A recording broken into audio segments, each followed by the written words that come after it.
Kalau petani ya, pengalaman Mas David di lapangan dulu, itu sebenarnya mereka bikin catat nggak sih? Betul. Bahwa kedaulatan itu ada di petani kecil, kedaulatan itu ada tadi soal di locality, diversity, kemudian itu tersebar di kepulauan Nusantara.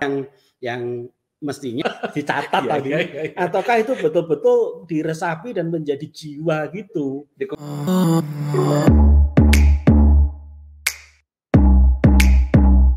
Hai, saya Said Abdullah. Sampai jumpa kembali di Catatan Pangan. Obrolan yang lebih serius dan mendalam. Semoga teman-teman sehat semua, dimanapun menyaksikan obrolan kami. Dan edisi kali ini, lagi-lagi kita akan lebih serius dan mendalam.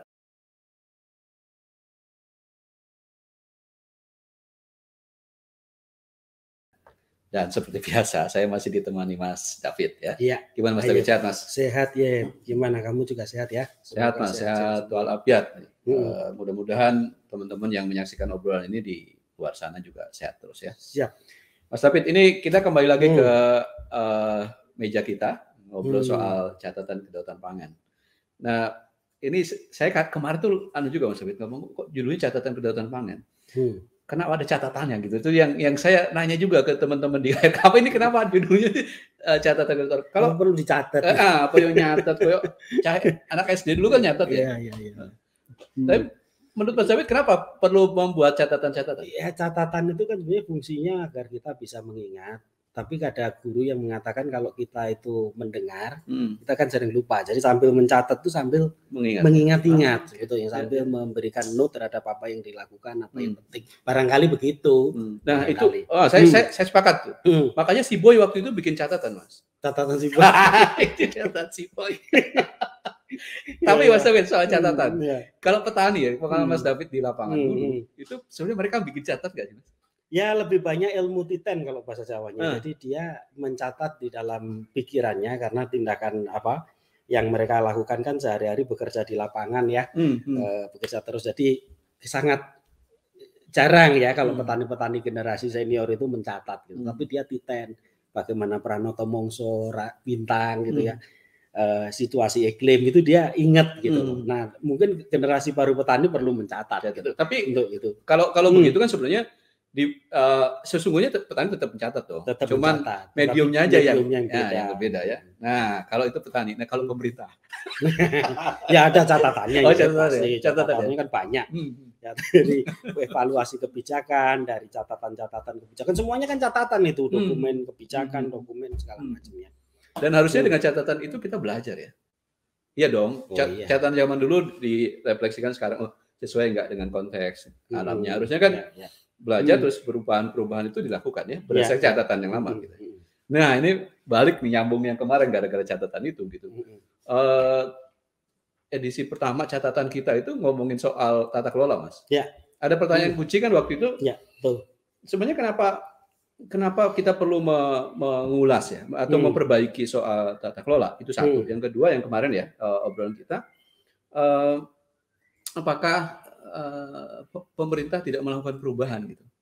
Atau catatannya hilang? Jadi catatannya hilang. atau ya kalau ini mungkin flash disk hilang gitu. Nah, ini soal pangan Mas David. Ini kan juga kita harus belajar ke catatan-catatan sejarah masa lalu ya, perkembangan kebijakan dan situasi pangan yang ada di Indonesia.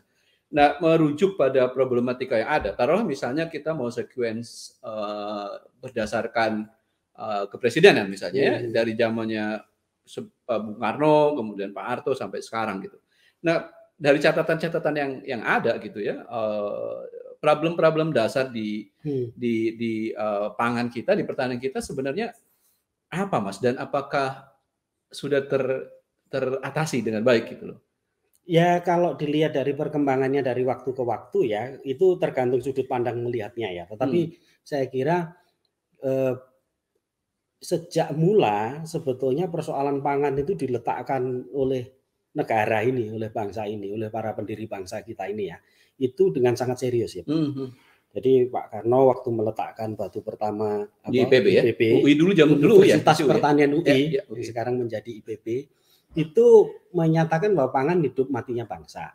Kan yang dikutip hanya satu frasa ya, Yang banyak dipakai orang. Yang banyak dipakai orang hanya satu frasa. Tetapi kalau kita lihat teks pidatonya secara menyeluruh, itu sebetulnya politik pangan Indonesia. Fondasi dari politik pangan Indonesia. Pak Karno mengatakan bahwa untuk generasi ke depan harus kita pangan itu harus cukup bagi semua orang.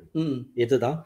Yang seiring dengan perkembangan penduduk dan segala macamnya. Pak Karno memakai statistik itu pidato Bung Karno yang tidak retorik gitu loh. Yang betul-betul ada datanya, secara statistik, kalau makan beras segini, kalau singkong segini. Sudah ngomong tentang singkong, tentang ubi.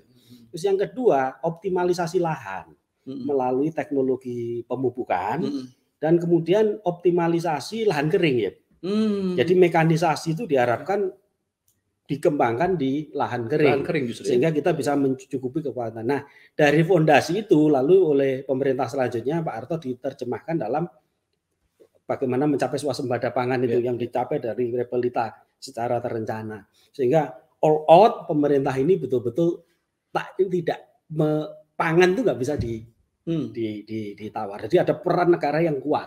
Ya. Dengan sistem penyuluhan, ya lepas kita setuju nggak setuju ya, tetapi terhadap konsepnya misalnya revolusi hijau dan segala macam, tetapi kehendak negara untuk kemudian secara kuat menempatkan pangan ini sebagai prioritas dan sebagai fondasi dari kelangsungan negara ini itu sedemikian kuatnya. Nah, makin ke sini persoalan pangan itu seolah-olah menjadi persoalan yang makin minor dibanding urusan-urusan yang lain. Barangkali karena liberalisasi kebijakan, karena orientasinya itu lebih banyak bagaimana lebih ke pasar. Jadi orientasi ke pasar, bagaimana pasar mampu mengatasi persoalan-persoalan pangan kita kaitannya dengan sekarang. Nah, kalau dilihat dari trajektori itu, maka kita ingin sebetulnya ketika konsep kedaulatan pangan itu diajukan oleh KRKB, itu adalah ingin mengembalikan semangat dari para pendiri bangsa dulu sebetulnya. Bagaimana pangan itu betul-betul upaya yang dilakukan dalam konteks produksi, penyediaan pangan dan sebagainya diletakkan dalam konteks memenuhi hak-hak pangan rakyat. Tidak boleh ada satu orang pun yang kelaparan, yang dan tidak boleh satu orang pun ditinggalkan. Jadi prinsip kedaulatan pangan itu kan yang pertama kan. Yang kedua kan prinsip kedaulatan pangan yang kita ingin dorong kan sebetulnya bagaimana membangun sistem pangan ini betul-betul berbasis ke lokal. Oke. Tadi ngomong soal lahan kering segala macam. Lahan kering itu berdasarkan kondisi. Karena Indonesia 17.000 pulau, Bro.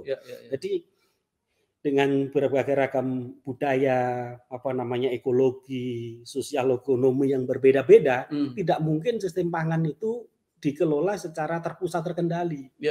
Jadi kita harus betul-betul meletakkan sistem pangan atau kedaulatan pangan kita itu pada akar fondasi negara kepulauan. Gitu loh. Dengan karakteristik yang beragam. Lokal, terdesentralisasi dan beragam. Nah, ini yang sebetulnya belum menuju ke arah sana saya rasa karena terpusat tadi. Mas, saya penasaran balik ke yang tadi. The Founding Father kita ngomongin soal pengembangan pertanian dengan keragaman karakteristik wilayah kering, basah itu udah diomongin gitu ya. Nah, kalau kita juga merunut ke sebelumnya bagaimana Marhain yang kemudian itu jadi pegangannya Bung Karno saya kira dalam konteks menguatkan sendi-sendi kehidupan masyarakat kecil petani kecil gitu. Itu kan kalau kemudian kita bungkus gitu dengan bahasa yang sekarang, dulu mungkin belum dikenal aja kedaulatan pangan. Betul. Kalau Mas David ngelihat, saya kok ngerasa jangan-jangan Bung Karno sebenarnya itu udah mikir soal bahwa kedaulatan itu ada di petani kecil, kedaulatan itu ada tadi soal di locality, diversity, kemudian itu tersebar di kepulauan Nusantara ini. Simpelnya begini ya. Jadi kedaulatan pangan atau kecukupan pangan lah dulu gitu, kecukupan pangan di tengah setelah masa revolusi kemerdekaan ya, itu harus diletakkan dalam fondasi petani kecil-kecil tapi banyak, yang disebut oleh Soekarno sebagai kaum Marhain itu, gitu loh. Sehingga transformasi sistem pangan, kalau bahasanya sekarang kan transformasi sistem pangan itu diletakkan pada upaya-upaya untuk memperkuat kaum Marhain ini, kaum petani-petani kecil ini sebagai penyokong kedaulatan pangan, kecukupan pangan kita yang beragam gitu loh. Nah ini yang mestinya semangat ini nggak ditinggalkan ya, karena itu hitohnya negara kita kan sudah dibaca oleh Bung Karno, kita nggak mungkin meletakkan pangan kita itu pada perusahaan besar. Kalau begitu Soekarno bikin aja perusahaan besar kan untuk mencukupi pangan misalnya. Tapi tidak, Soekarno memilih untuk berada bersama rakyat kan.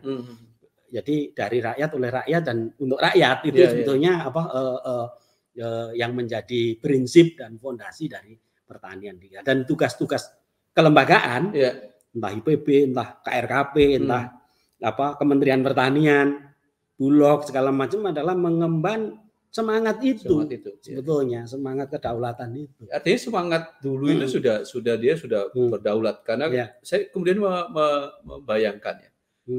Spirit dasar tadi yang dibilang Bung Karno misalnya mengatakan bahwa kita harus, bahasa beliau ya belum ngomong kedaulatan pangan, tapi beliau kan ngomong soal ketika ngomong jargon bukan jargon, statement bahwa hidup mati bangsa ini adalah pangan, dia sedang ngomong bahwa kedaulatan negara ini harusnya dimulai dari kedaulatan pangan, dan itu kedaulatan pangan itu dimulai dari kedaulatan petani, kemudian produksi dan pangan yang tadi diversity lokal dan itu tersentralisasi terdesentralisasi pada berbagai ragam kepulauan itu ya. Betul. Nah, itu kan pada fase itu Mas David, itu fase agitasi yang fase perlawanan menurut saya.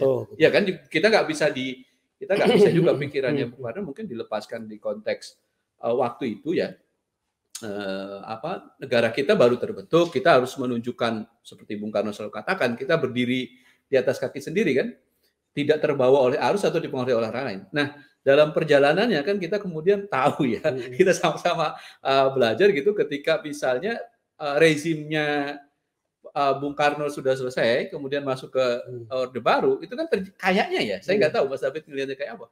Itu kan terjadi perubahan tuh, karena kemudian kan geser Mas dari secara signifikan kita bisa sampai hari ini ya. Kalau menurut saya nih tapi itu geser gitu dari yang tadi orientasinya ke diversity segala macam, kan makin lama makin itu nggak diversifikasi lagi, nggak keberagaman itu seolah-olah dinisbikan. Karena itu embedded di dalam corak pemerintahannya zaman Pak Harto yang sentralistik.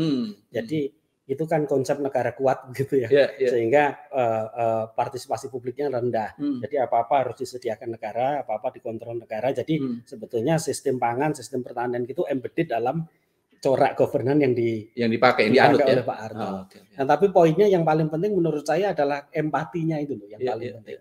Pak Karno itu kenapa ngomong hidup mati, karena pada waktu dia pidato itu ada terjadi kelaparan, orang sampai kurang pangan gitu loh. Jadi itu menggerakkan beliau untuk kemudian wah nggak bisa begini, dan kemudian muncullah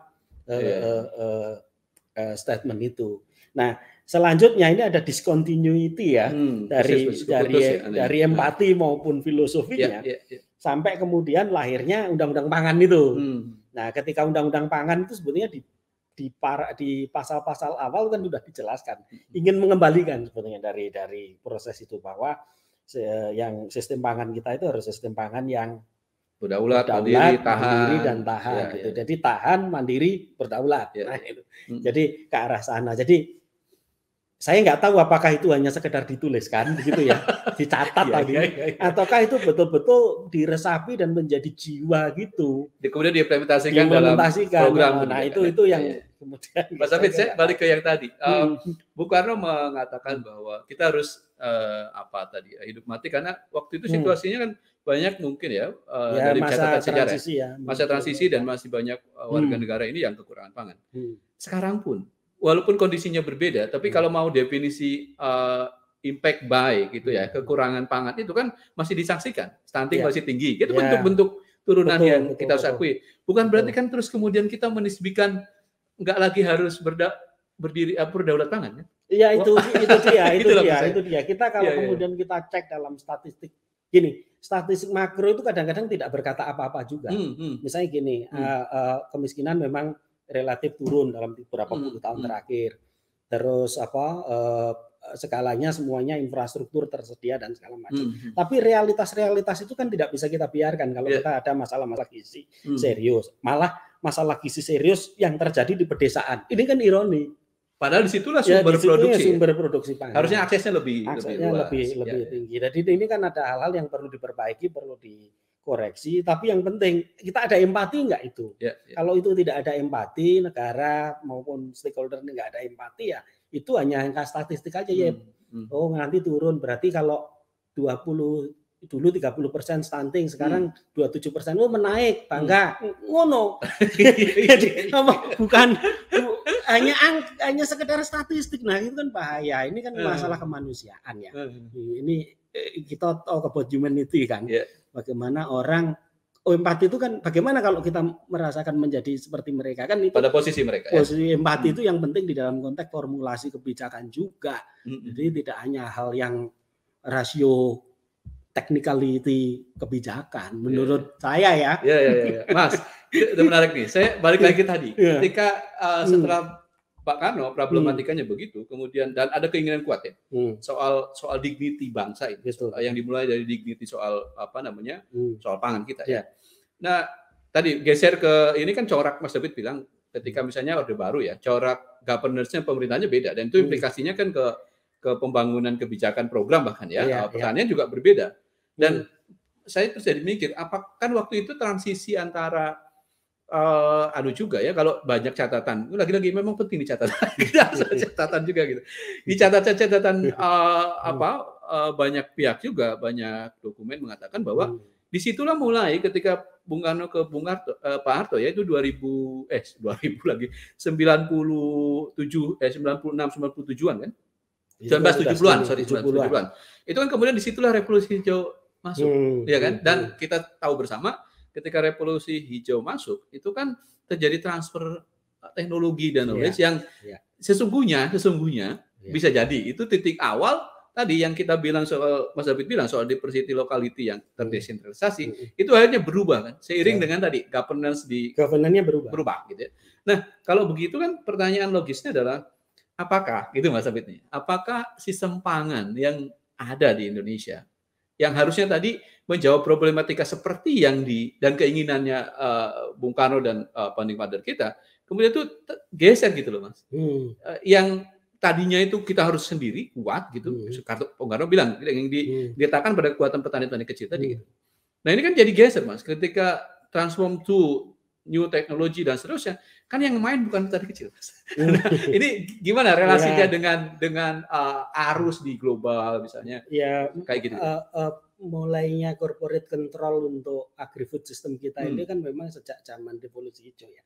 Terutama kaitannya dengan input, pupuk dan pestisida gitu ya, herbisida gitu. Itu mulainya corporate control yang dipaket dalam teknologi pertanian kemudian didukung oleh penyuluhan. Jadi ini menurut saya sebetulnya bukan persoalan empati. Saya rasa Pak Harto dengan segala kelebihan dan kekurangannya juga itu punya empati sebetulnya. Beliau kan juga dari keluarga desa ya. Dan kemudian ada keinginan untuk membuat pangan kita itu berswasembada, berdaulat.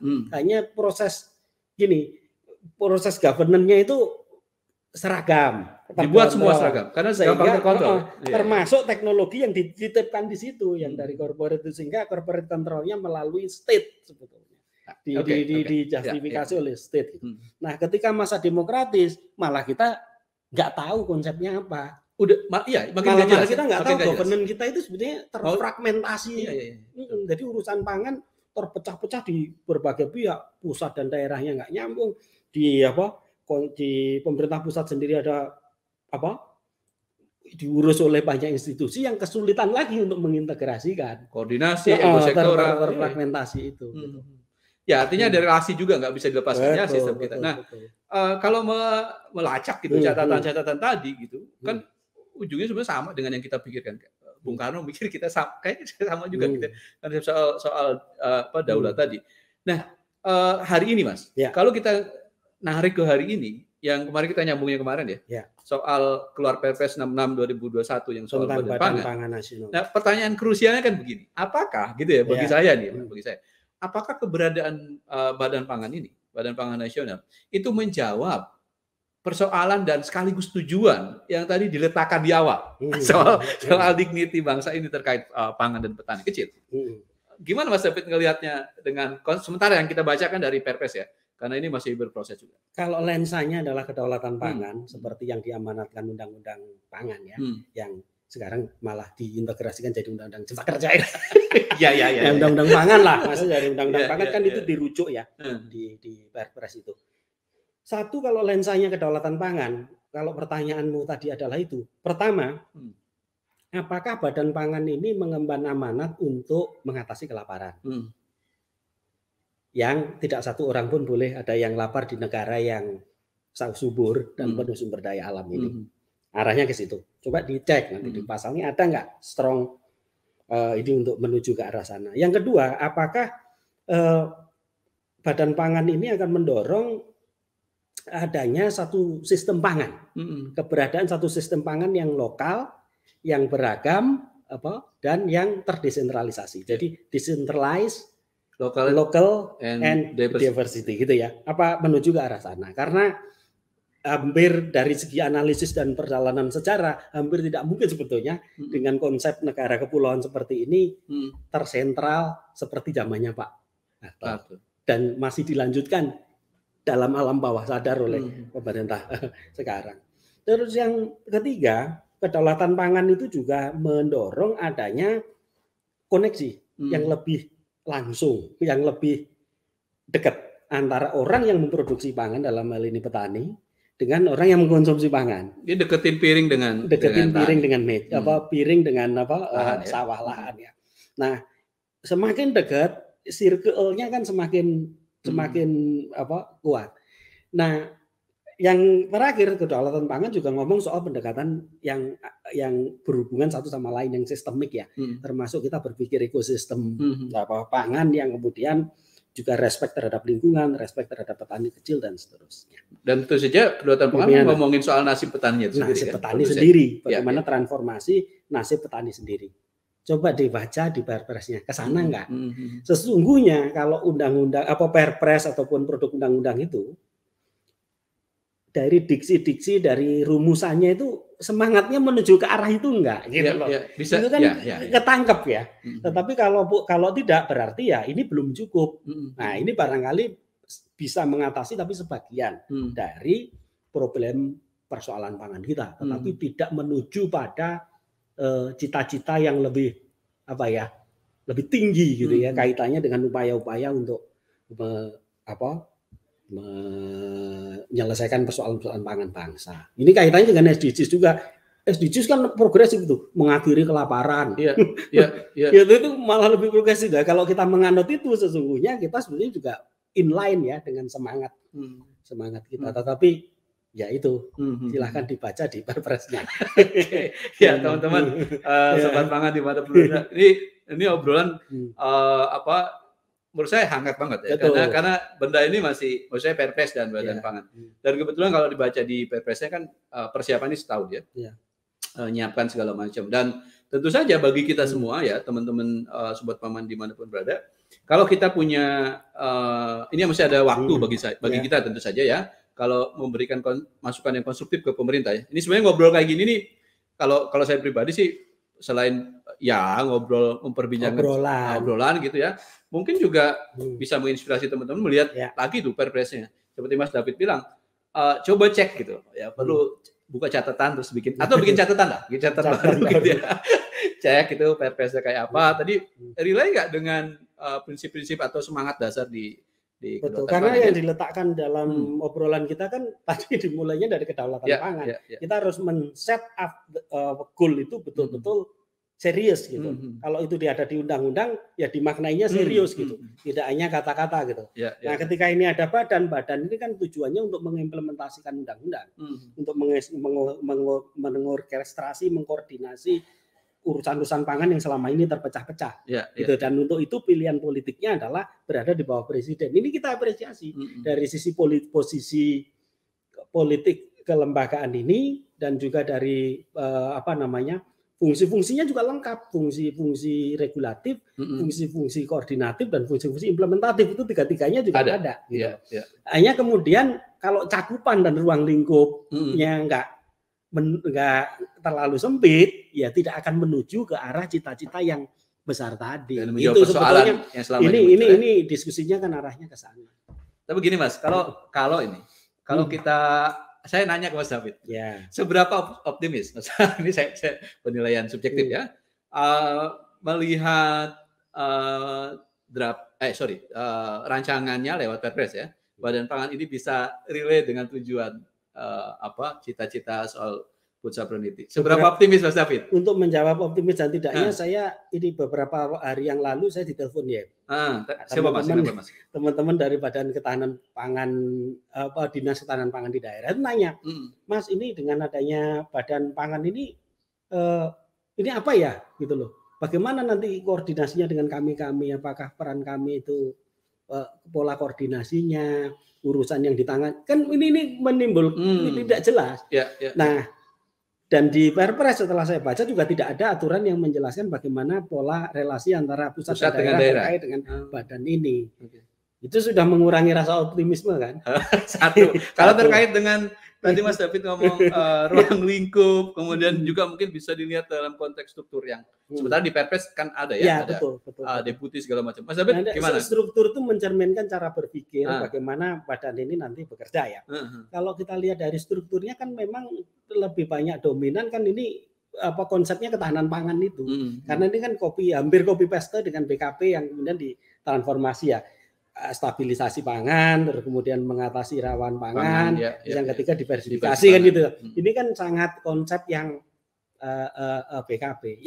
Walaupun yang soal diversifikasi, kemudian kok diversifikasi kok cuma 9. Betul. Nah, akhirnya beberapa pasal-pasal lainnya itu mengunci untuk menuju kepada badan ini menjadi badan yang sifatnya lebih instrumental, lebih urusan-urusan untuk stabilisasi 9 harga bahan pokok, kemudian ditambah dengan beberapa fungsi implementasi yang selama ini dikerjakan BKP.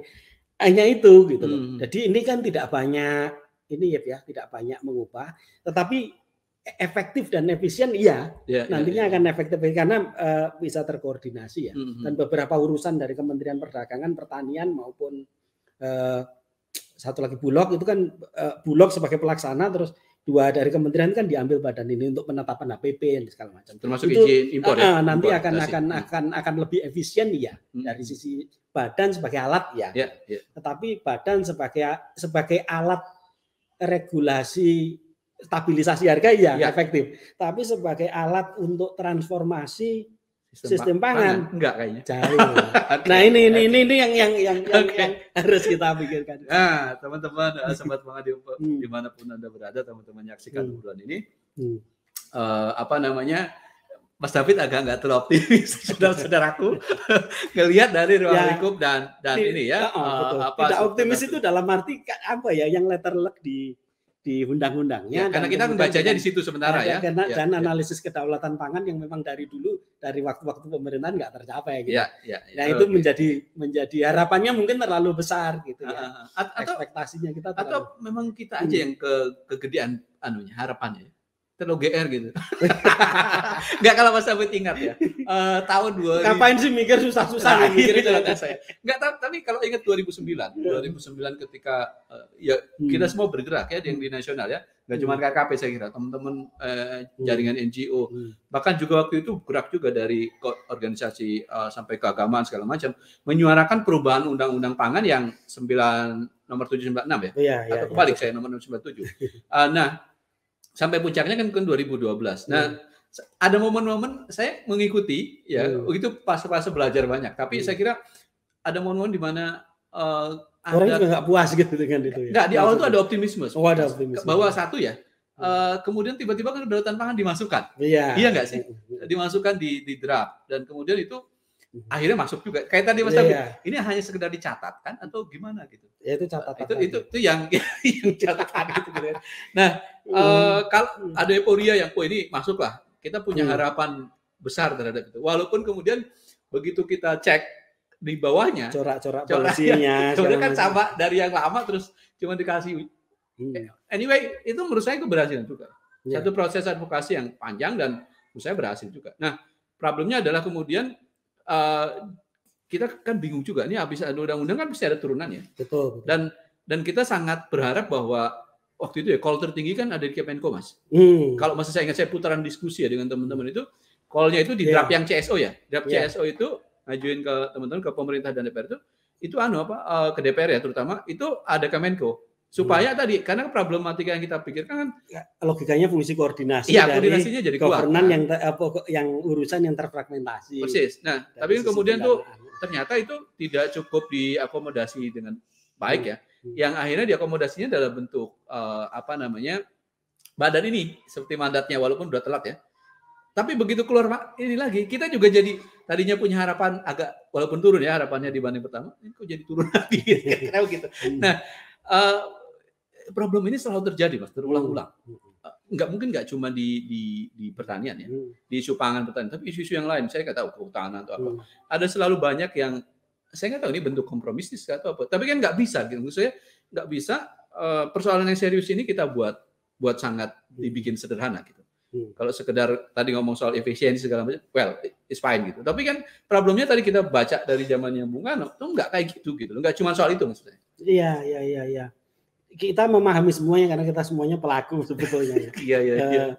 Karena kita semuanya pelaku, kita merasakan bagaimana euforia itu terjadi ketika kedaulatan pangan diadopsi dan juga merasakan juga betapa sakitnya di PHP istilahnya ya. Ketika kedaulatan pangan itu tidak diterjemahkan dalam bentuk yang lebih konkret dalam konteks policy dan governance arrangement. Barangkali juga bagian dari kita dulu juga tidak membantu, kita yang mengajukan begitu ya, tidak membantu bagaimana menerjemahkan kedaulatan pangan itu dalam governance, dalam policy yang tepat gitu ya, sehingga the devil on detail kan.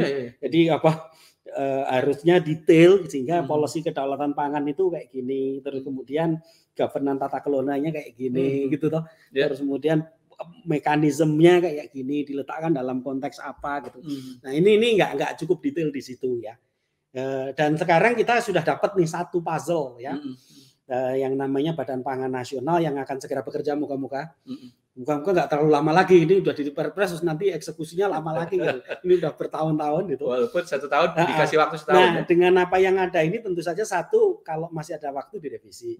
Ya, saya tahu ada risk politik juga merevisi perpres itu nggak semuanya gampang begitu ya. Tetapi kalau tidak ada waktu dioptimalkan dari pasal-pasal yang mungkin bisa kita cari jalan keluar. Misalnya gini ya.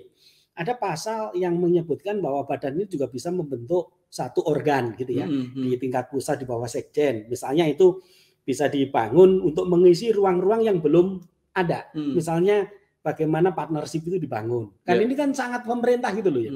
Ini kan kurang kemitraan dengan masyarakat, outreach gitu ya. Partisipasi petani. Nah, misalnya ada ruang itu. Dibangun satu ruang di mana publik itu bisa menjadi bagian. Kita semuanya menjadi bagian. Kita semuanya ini hidup di dalam alam demokrasi ini harusnya menjadi bagian. Jadi bagian itu tidak hanya dalam konteks perencanaan implementasi, tapi juga termasuk kontrol mungkin ya? Ya, kontrol, pengawasan, karena esensi governance kan harusnya transparansi dan akuntabilitas. Yang kedua, ada pintu juga pasal berapa itu yang mengatakan bisa membuat UPT di daerah. Nah, bagaimana bentuk UPT ini di daerah? Jadi hal-hal yang belum lengkap dalam konteks pasal-pasal yang tersedia itu bisa dikembangkan atau dimainkan dalam membentuk bagaimana UPT itu di daerah. Misalnya UPT yang ditaruh di daerah rawan pangan, UPT yang ditaruh di daerah yang untuk promosi pangan lokal, atau pulau-pulau kecil. Pulau-pulau kecil, misalnya begitu ya. Nah, dengan begitu maka ketidaklengkapan.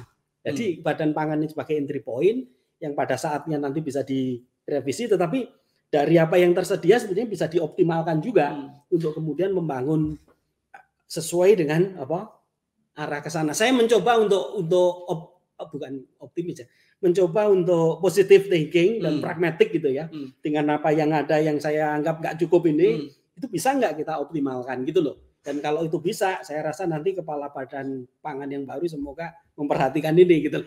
Artinya jangan celah-celah. Artinya gitu. Dengan melihat ini Mas Abid, dengan melihat perpres yang merancang bangun si Badan Pangan ini, well kita bisa sebut bahwa kita apresiasi dengan itu, walaupun terlambat, tetapi tidak cukup memberikan keyakinan ke kita bahwa ini tidak hanya jadi tools ya, bahkan lebih jauh bisa mendorong transformasi sistem pangan yang berdaulat, kira-kira gitu ya. Nah, tadi Mas David menyampaikan ada 2 gitu. Yang pertama, pilihannya adalah presiden harus berani ngambil resiko politik, tapi tentu saja kan juga tadi resiko politik ya. Untuk merevisi perpres ini supaya membuka catatan terus balik ke yang tadi kita obrolkan di awal soal tujuan pembangunan pangan kita. Atau pilihan tadi Mas David yang dibilang Mas David, mencoba melihat celah-celah yang untuk enrich ini supaya tidak terlalu jauh, kira-kira begitu ya, nyimpangnya. Ada yang dari satu Mas, yang pasal yang mengatakan presiden boleh, kan di 9 komoditi ya, itu atas izin presiden tambahannya. Ya, atas izin presiden dia boleh menentukan lagi. Itu juga perlu diklarifikasi ya. Maksudnya mungkin begini, maksudnya ya saya mencoba positive thinking. 9 bahan pokok itu adalah 9 bahan pokok yang dikendalikan dalam konteks stabilisasi harga dan di pasar, di perdagangan, gitu loh. Tetapi kalau di pasal di undang-undang itu kan menyatakan bahwa pangan yang dimaksud dalam pasal 2 itu 9 itu saja. Berarti kata-kata pangan yang berada di seluruh pasal yang ada itu hanya 9. Nah, ini kan bisa menimbulkan tafsir yang berbeda. Nah, itu yang kayak begitu kan kalau dalam bahasa hukum kan, ya saya nggak ngerti hukum. Itu kan bisa saja ditafsirkan, wah yang diurus cuma 9. Padahal enggak. Nah, itu kan harus diklarifikasi. Nah, kalau memang bisa, ya nggak usah lah gitu loh. Itu diaturlah aja dalam pasal-pasal yang mungkin di turunannya lagi. Tapi usah pakai 9 pokok itu. Tapi kalau saya kok saya nggak sama lah nadanya dengan Mas David. Misalnya saya nggak terlalu yakin ini bisa menjawab persoalan. Tapi kalau pilihannya hanya memperbaiki, saya juga nggak yakin Mas. Jadi kalau saya pribadi ya, saya membayangkan kayaknya memang harus dirubah. Dirubah ya, supaya kita mengharapkan wisdomnya presiden ya dirubah. Kemudian memperkuat dan merubah ini. Obrolan yang lalu kita kelakar kan, maksud kita nggak belajar sih dari proses gitu. Maksud saya banyaklah catatan-catatan keberhasilan maupun kegagalan, kalau itu disebut kegagalan transformasi pangan kita gitu. Dan kalau ini kemudian hanya sekedar menyiasati pasal by pasal, saya secara konstruksi kan kalau kita baca Mas, karena ini cantolannya di mana di UCK ya, Cipta Kerja kan, kita tahu gitu filosofi dasar UCK apa gitu.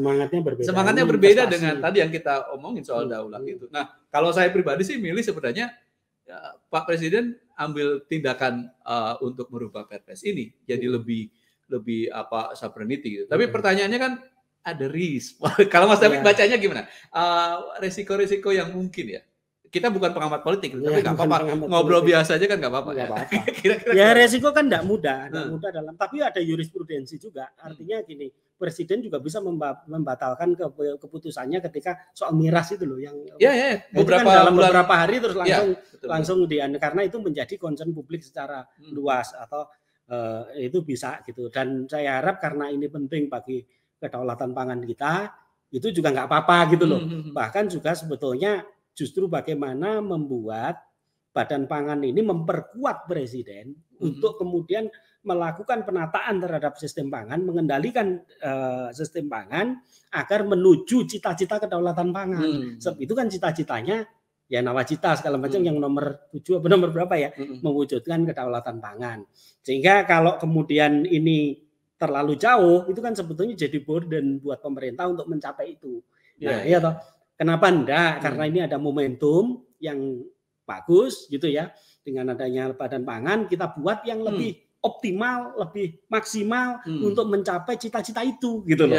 Dan saya rasa justru tidak gini, resiko bisa menjadi kekuatan malah. Jadi mitigasi resiko ini sebetulnya. Mitigasi resiko untuk menuju kekuatan ketika diingatkan tujuan-tujuan besarnya. Nah, saya rasa tujuannya, goalnya kedaulatan pangan, ada governance-nya yang akan diorkestrasi oleh Badan Pangan, dibuka partisipasi publik, menjadi bagian dari gerakan begitu loh ya, menuju ke arah ke sana, dan semua akan mendukung, saya rasa petani itu akan mendukung Pak Presiden dan satu sisi yang lain, jangan-jangan ini kesempatan bagi Pak Presiden juga untuk meninggalkan legacy yang ini karena ini terakhir toh. Ini ada kan gitu ya. Juga legacy bagi pemerintah untuk kemudian meletakkan landasan yang kuat yang tidak diletakkan oleh pemerintah sebelumnya, yaitu mempunyai keinginan untuk membangun food system governance. Untuk mewujudkan cita-cita kedaulatan pangan itu perlu food system governance yang moga-moga juga bisa dipimpin gitu ya oleh Presiden dalam rangka upaya untuk kemudian menata pangan yang menjadi lebih baik. Itu kan governance itu kan difasilitasi oleh Badan Pangan ini nanti. Persis. Hubungan pusat dan daerah, hubungan dengan masyarakat, dengan swasta gitu toh. Itu dia itu mengorkestrasi itu, mengambil kebijakan-kebijakan itu yang harapannya dikelola untuk menuju ke arah yang kita diskusikan sebelumnya tadi. Ke arah kedaulatan pangan gitu loh. Ujungnya harus di situ gitu ya. Nah, ya nggak kerasa Mas David, udah lama kita. Iya, ngobrolnya banyak tapi mungkin nanti 5 jam. Ya, mungkin ya. Bisa diatur oleh ini nih, oleh panitia penyelenggara. Dan nanti kita nanti ke depan kan kita juga nggak akan sendiri ya. Bisa ngundang teman-teman. Undang teman-teman yang lain. Saya sudah dapat feedback gitu. Kalau kita ngundang teman-teman ya, kita ini obrolan warung kopi. Supaya bisa. Termasuk ini teman-teman kalau mau berminat juga nanti kalau nonton YouTube-nya ya, boleh komen gitu. Saya boleh ikut ngobrol gitu. Atau tema apa? Atau usul tema itu juga boleh ya, teman-teman. Nah, ada satu pepatah mengatakan kalau harimau mati meninggalkan belang, gajah mati meninggalkan anaknya, Mas. Baru beranak soalnya. Anaknya, maka pemerintahan yang baik harus meninggalkan legasi yang baik. Dan Badan Pangan ini harusnya menjadi legasi yang kuat. Oke. Semoga demikian ya. Terima kasih teman-teman yang sudah mendengarkan obrolan kami. Tentu saja ini bukan catatan terakhir gitu ya. Karena kata Mas David, si Boy aja nyatet gitu ya. Catatan si Boy. Dan jangan sampai hilang. Sehingga kita nggak bisa lihat lagi apa yang. Supaya kalau teman-teman jadi pejabat nanti ya, jangan lupa tuh kalau catatannya ada, kebijakannya jadi lebih baik ya. Oke, saksikan obrolan kami ya di YouTube channelnya KRKP, Koalisi Rakyat untuk Kedaulatan Pangan. Teman-teman boleh nonton, bantu juga share dan komen juga like. Infokan ke sanak saudara. Ini kayak promosian Mas Obang.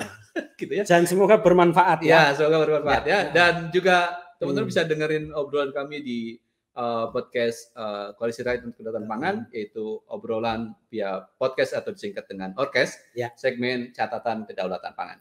Kita jumpa lagi minggu depan di edisi berikutnya, di catatan berikutnya. Tentu saja masih ngomong soal pangan yang berat dan agak dalam, Mas. Gitu ya. Terima kasih atas kesempatan dan waktu. Mas David, terima kasih. Ketemu lagi catatan obrolan catatan pangan berikutnya. Sampai jumpa. Sampai jumpa.